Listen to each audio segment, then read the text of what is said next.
Hello, all. Welcome to Cyber Platter. Today, we will talk about Cloud Security Alliance's cloud computing top threats, the Treacherous 12. This is also a topic for the CCSP exam, that is Certified Cloud Security Professional. It is covered in the domain 1 of CCSP, that is Cloud Concepts, Architecture, and Design. It is under the section Security Concepts Relevant to Cloud Computing, Common Threats. The first one is data breaches. Data breach is an incident in which sensitive, protected, or confidential information is released, viewed, or stolen or used by an individual who is not authorized to do so. A data breach may be the primary objective of a targeted attack or may simply be the result of human error, application vulnerabilities, or poor security practices. A data breach may involve any kind of information like personally identifiable information, PII, protected health information, PHI, financial information, trade secrets, intellectual property that was not intended for public release.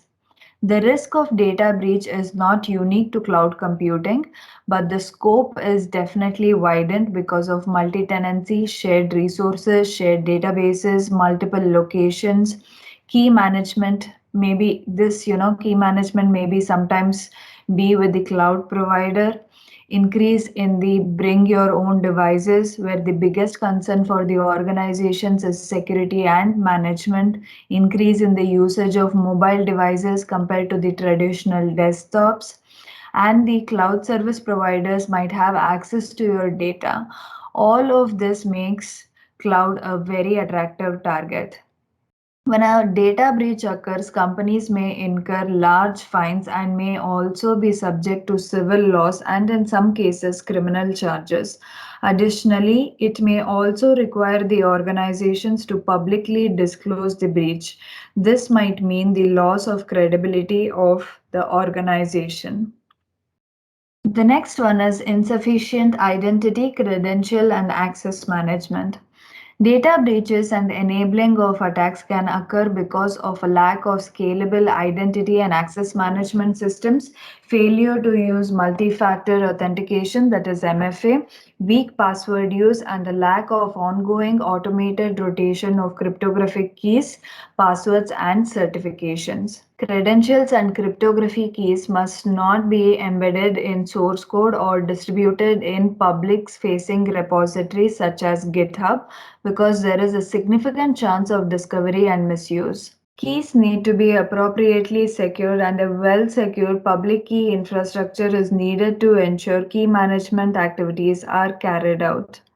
Identity systems must scale to handle lifecycle management for millions of users as well as the cloud service providers. Identity management systems must support immediate deprovisioning of access to resources when personnel changes, such as job termination or role change occurs. Organizations planning to federate identity with a cloud provider need to understand the security around the cloud provider's identity solution, including processes, infrastructure, segmentation between the customers. Multi-factor authentication systems help address password theft, where stolen passwords enable access to resources without user consent. Password theft can manifest in common network lateral movement attacks such as pass the hash.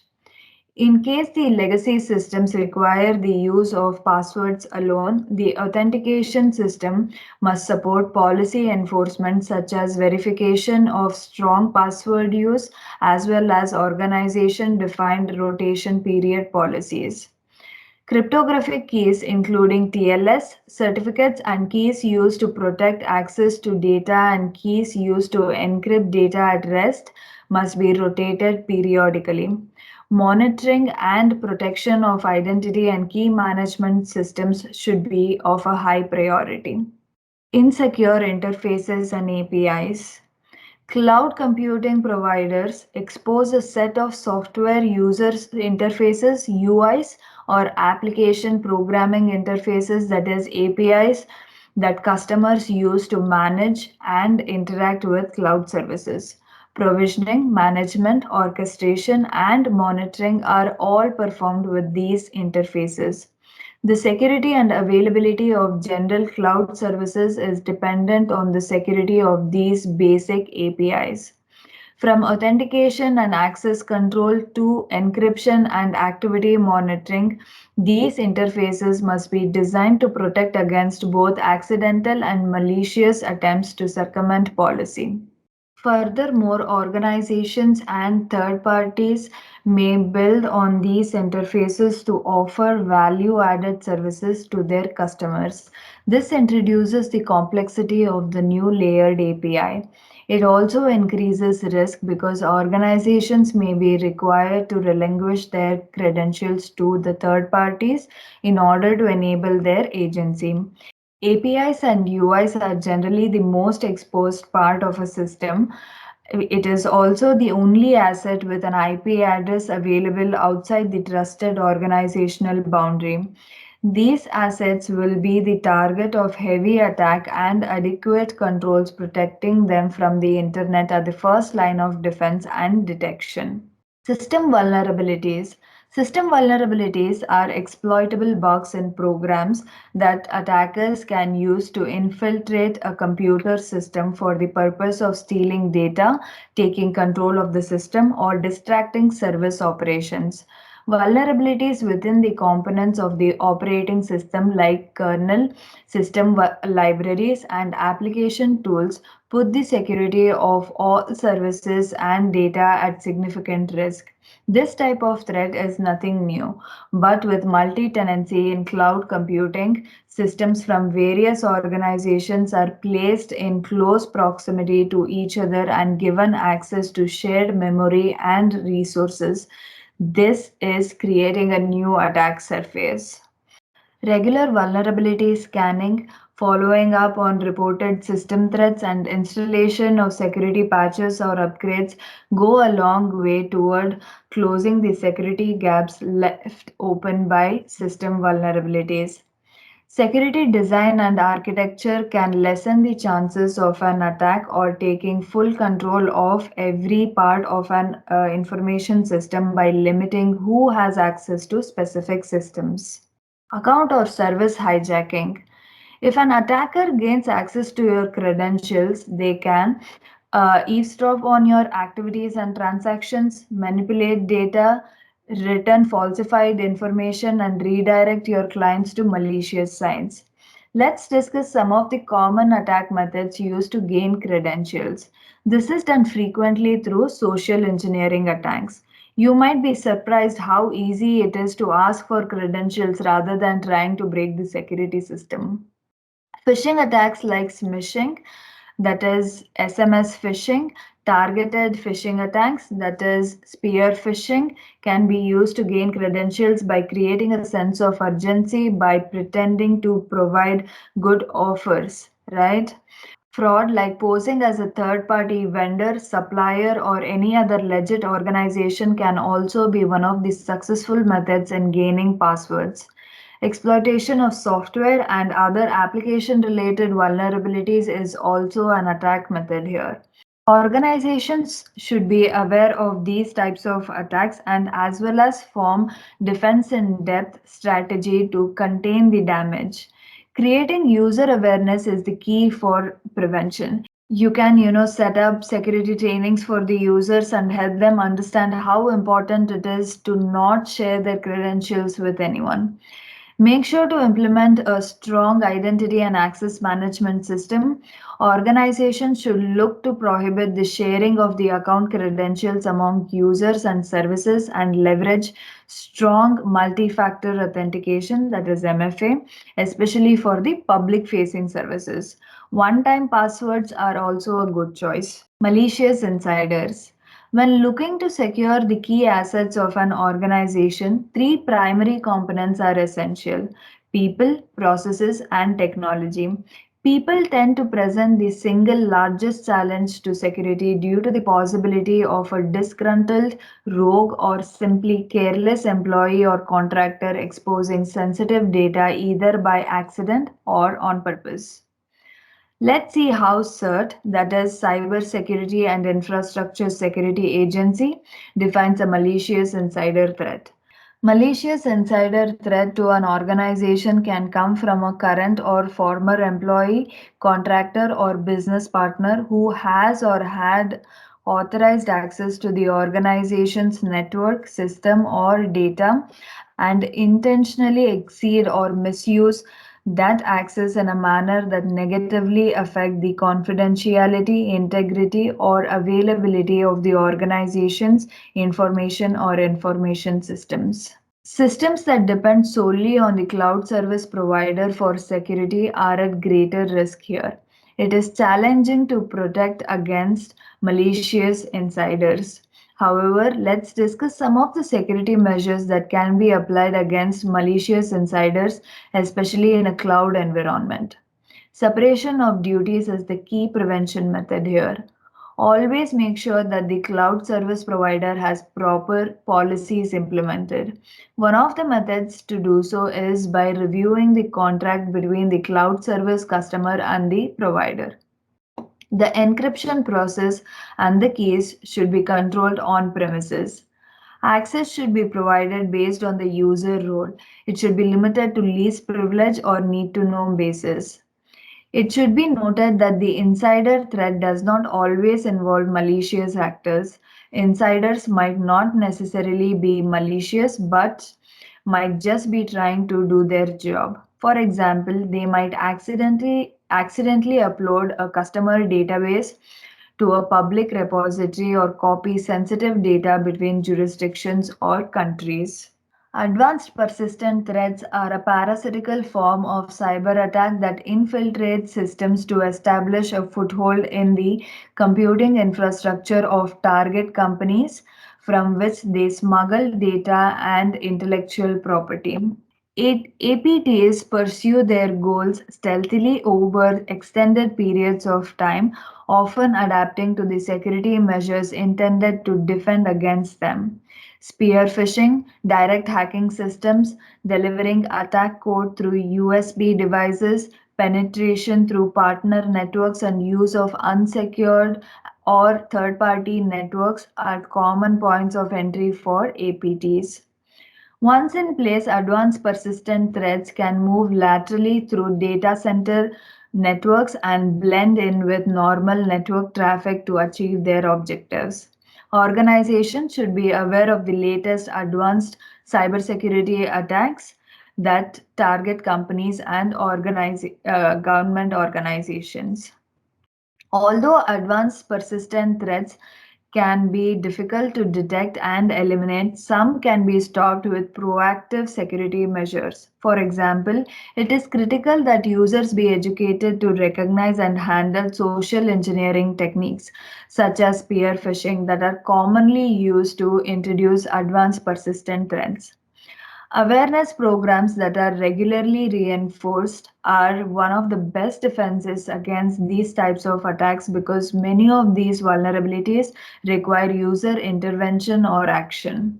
Staff should be ingrained with thinking twice before opening an attachment or clicking the link. Data loss. Let's not confuse this with data breach. For both customers and businesses, the prospect of permanently losing one's data is terrifying. Data stored in the cloud can be lost for reasons other than malicious attacks.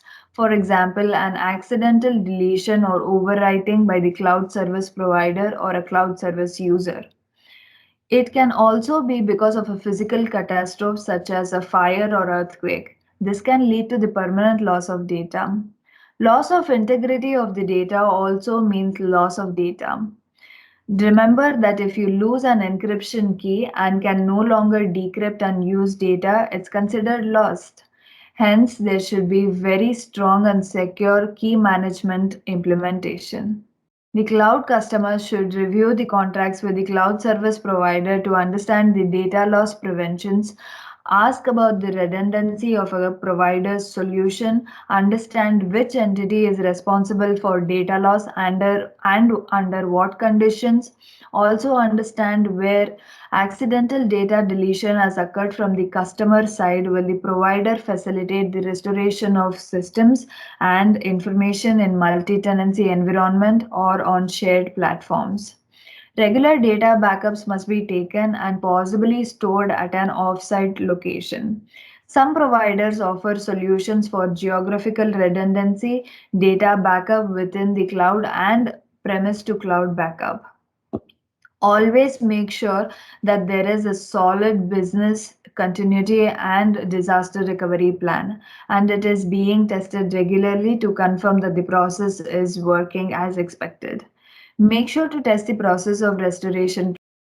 Insufficient due diligence. Let's first understand what is due diligence and due care. Due diligence is the act of investigating and understanding the risks a company faces. Due care is the development and implementation of policies and procedures that help protect the company from threats. When executives create business strategies, cloud technologies and cloud service providers must be considered. Developing a good roadmap and checklist for due diligence and evaluating technologies and cloud service providers is essential for the greatest chance of success.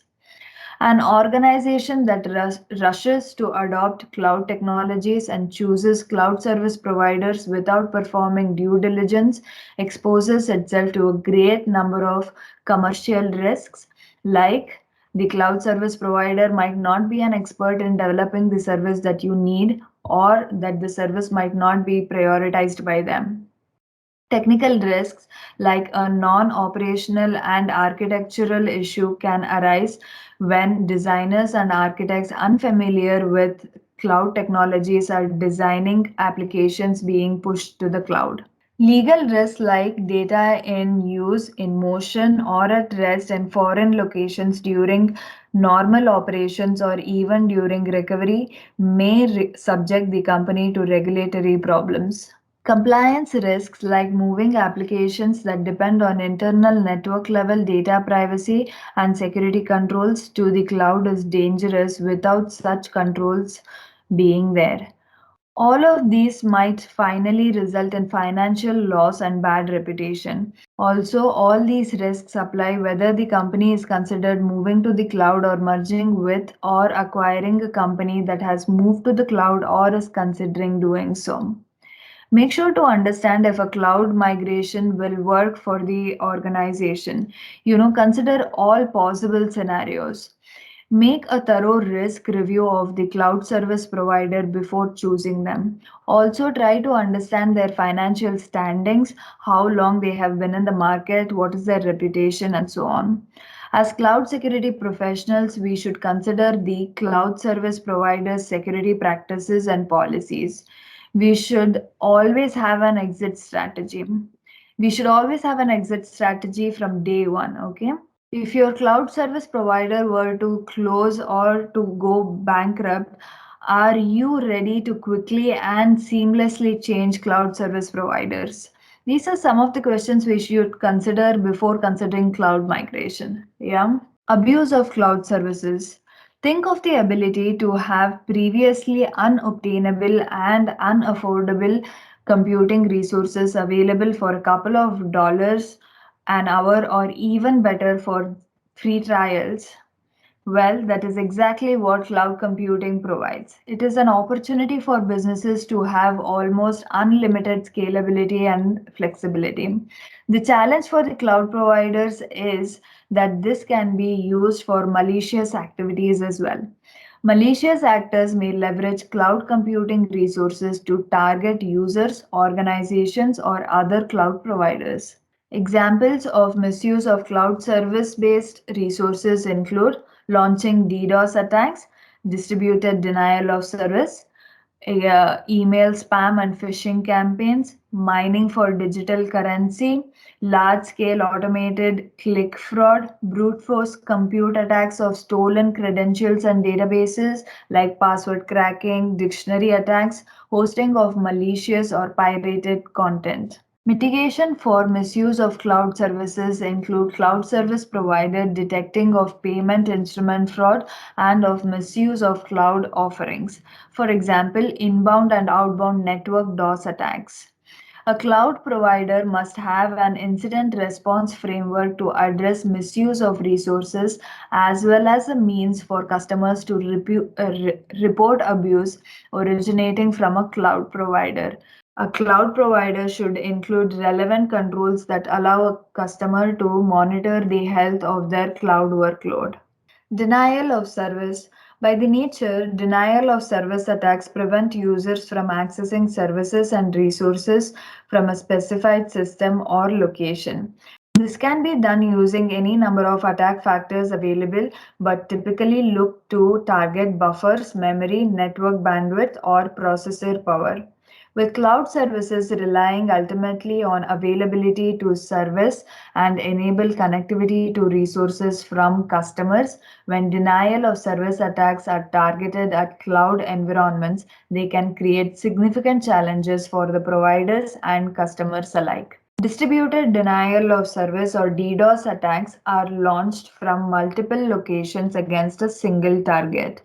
We should work with the cloud security architect to ensure that system design and implementation do not create a single point of failure that can expose an entire system to failure if the DDoS or DOS attack is successfully launched against the system. Note that although it is widely promoted by the media and feared by organizations worldwide, most believe that denial of service attacks require large volumes of traffic to be successful.